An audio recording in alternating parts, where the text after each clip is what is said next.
Et bien bonjour à toutes et à tous, c'est Rostone, on se retrouve aujourd'hui dans une nouvelle vidéo et on va parler aujourd'hui de Tromjaro. Alors qu'est-ce que Tromjaro? C'est en quelque sorte une distribution et dans cette vidéo on va essayer de voir s'il s'agit d'une DGLFI et si c'est le cas, est-ce que c'est une énième distribution qui ne fonctionne pas ou est-ce une énième distribution qui se veut être comme toutes les autres en fait.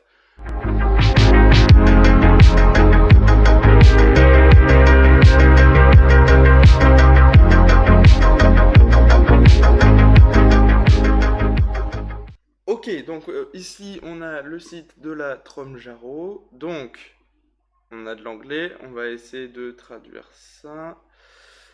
Nous pensons qu'il est plus facile à utiliser que macOS, meilleur que Windows et plus personnalisable qu'Android. Et plus sûr que iOS. Pour les internautes, les éditeurs, consommateurs de médias, les programmeurs, pardon, les écrivains, les concepteurs, les artistes. Toute personne. Donc en gros, la distribution dit qu'elle est orientée pour tout le monde.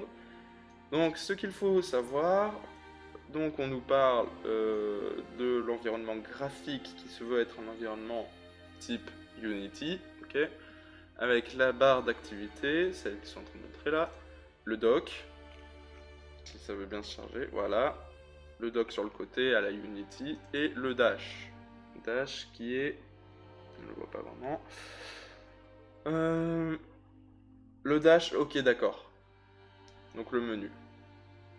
Donc ça explique comment l'utiliser, les paramètres pardon, et les tweaks, donc comment dire, la personnalisation, merci. Donc ça nous parle des applications et les fichiers, ok.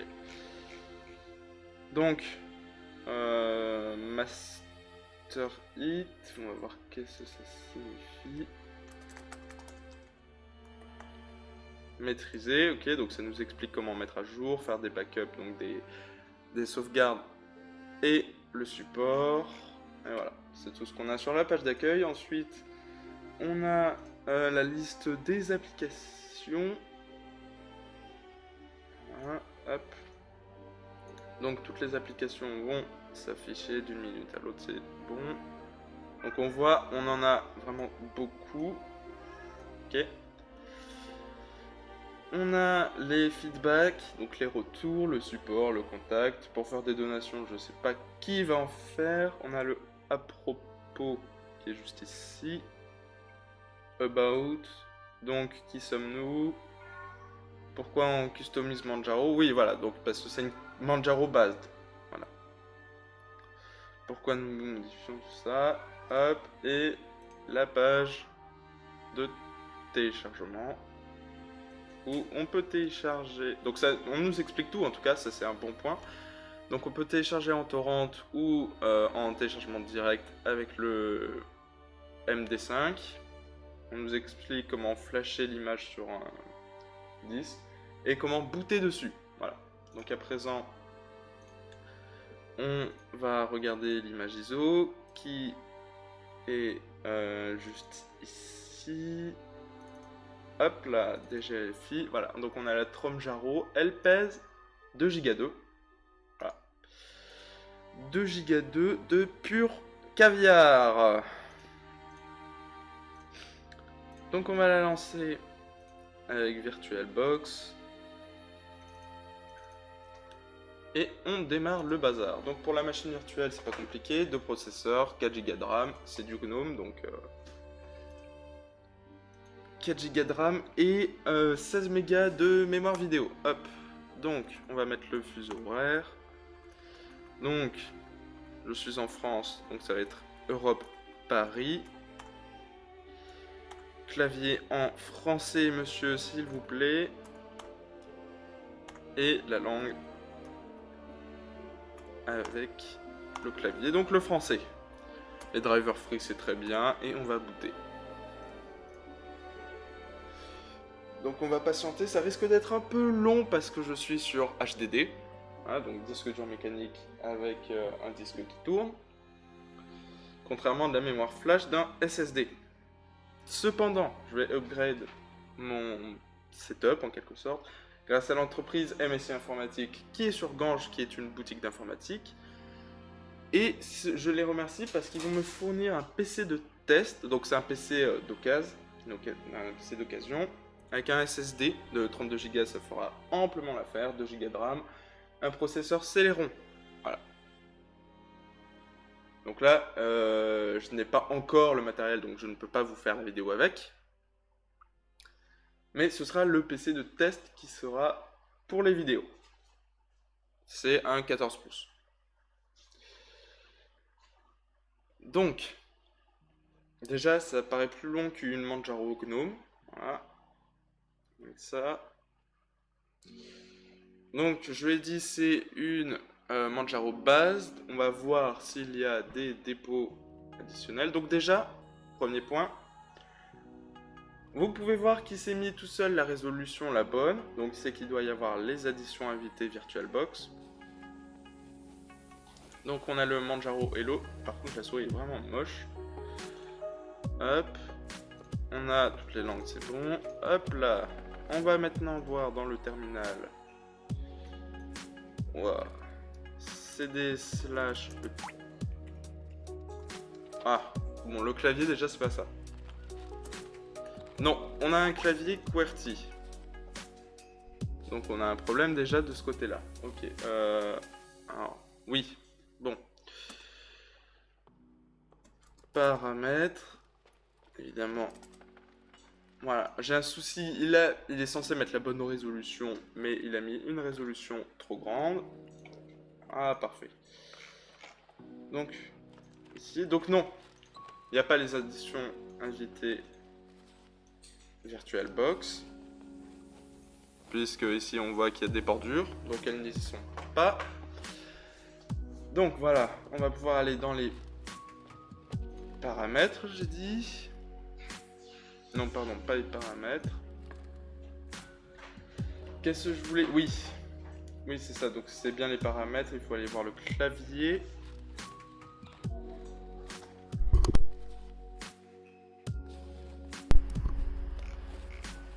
Ok, alors...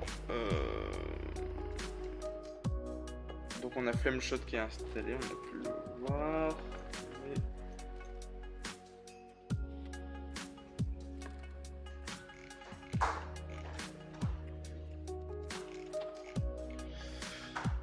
Protégez vos fichiers en faisant des sauvegardes régulières. Ok, donc ça c'est déjà pas mal. C'est un bon point pour la distribution. Mais où est-ce que je modifie mon clavier? On va faire ça à la mimine. C'est parti. Donc... Ah, tabarnouche. 7xkmap. Ah. Alors, 7...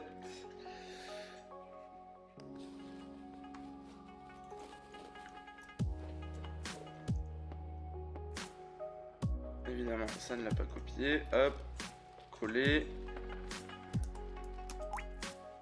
Ok, donc. FR. Ah, et il va falloir trouver... Voilà, tirer. FR ou l'inverse.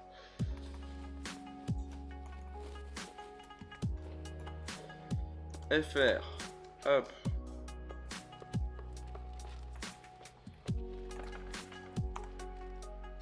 Et maintenant, c'est bon.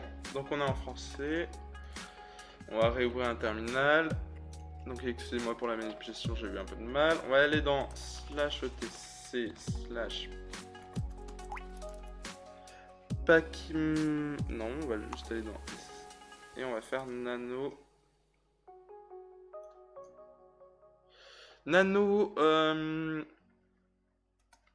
pacman.conf. Ok, et on va voir s'il y a des dépôts additionnels, repositories. Alors, on a un dépôt, mais c'est un bon point, il est en dessous de tous les autres, donc il ne prend pas la priorité. On va lancer Pamac. Voilà, ajouter, supprimer des logiciels. Aucun paquet. Oui. Bon. Dépôt. Voilà. Donc on a le corps extra community multilib. AUR n'est pas activé par défaut. Bon point encore. Et aucun paquet de trouver. Bon. On va faire quelque chose de simple. Sous Pacman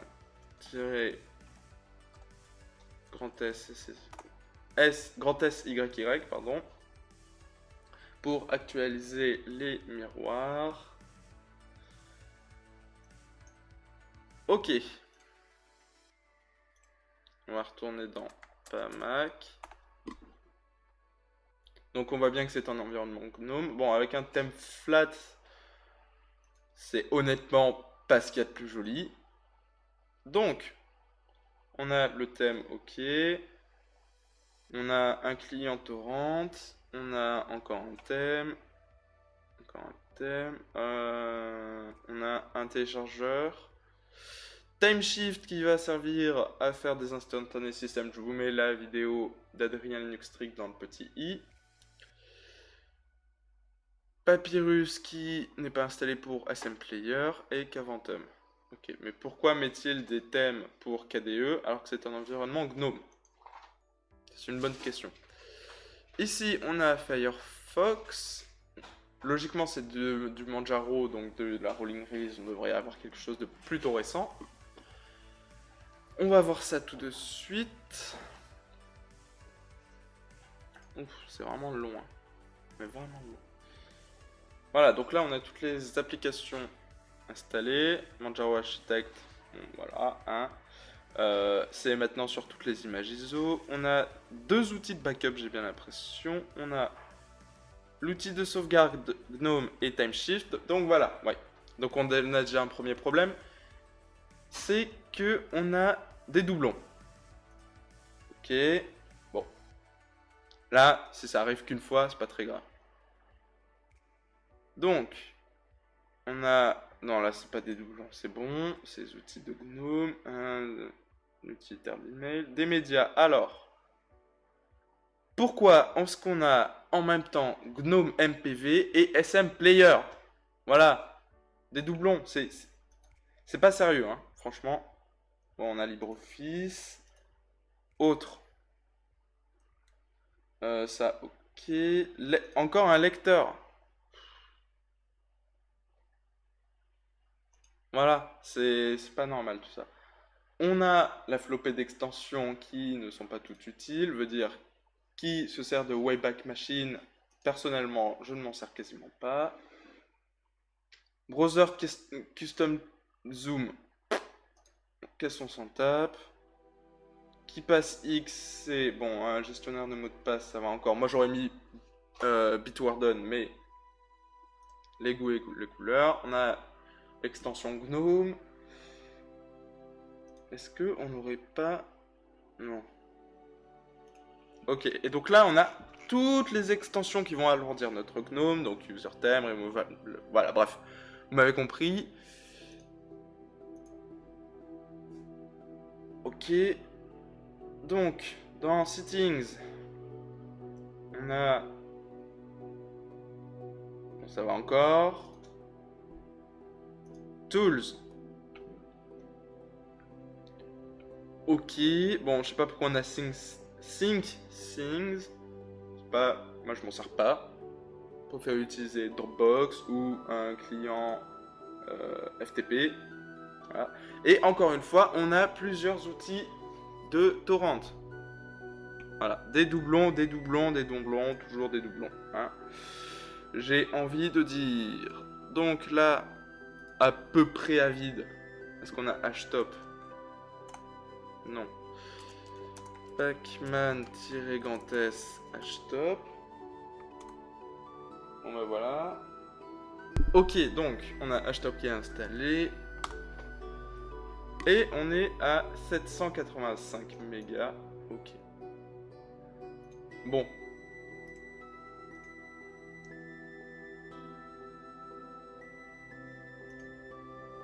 On a GNOME Twix. Ok.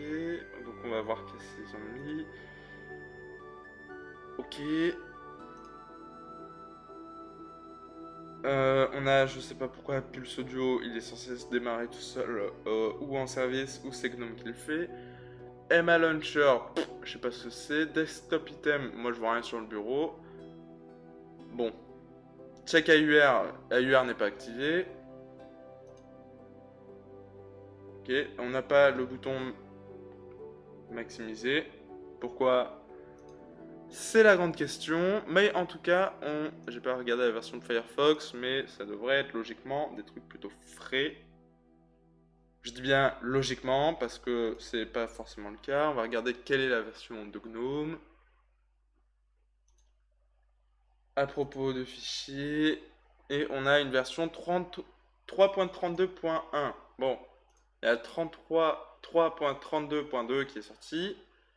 Pourquoi on est toujours sur du .1? Voilà. Bon, après, c'est des sous-versions, donc pas très grave.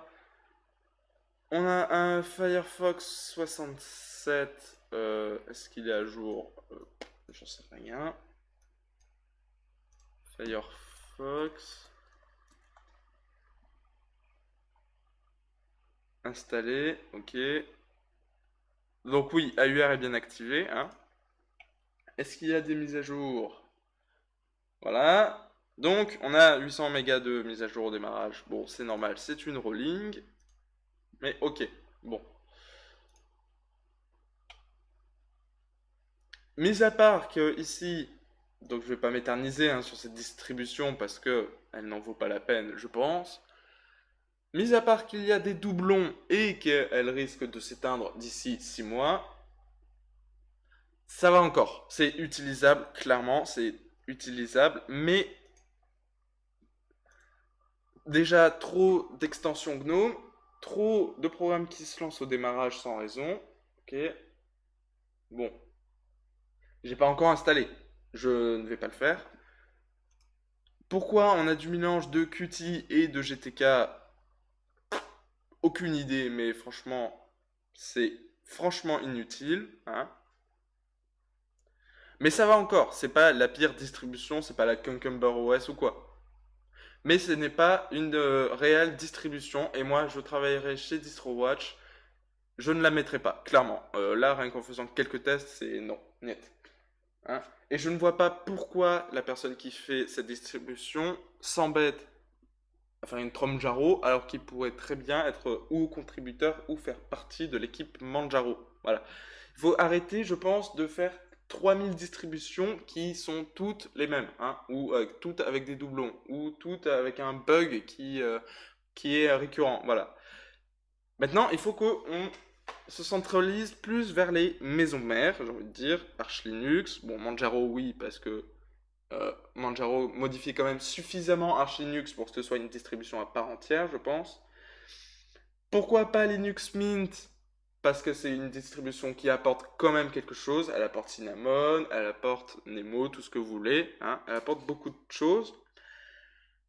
En fait, il faut essayer d'apporter de la nouveauté, voilà. Parce que là, on n'a pas franchement quelque chose de nouveau. Encore un énième thème, un thème flat.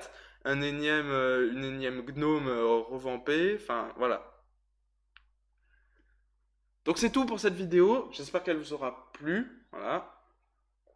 N'hésitez pas à la partager, hein, c'est très important, ça permet à ce que de nouvelles personnes puissent s'intéresser à Linux et se former en quelque sorte.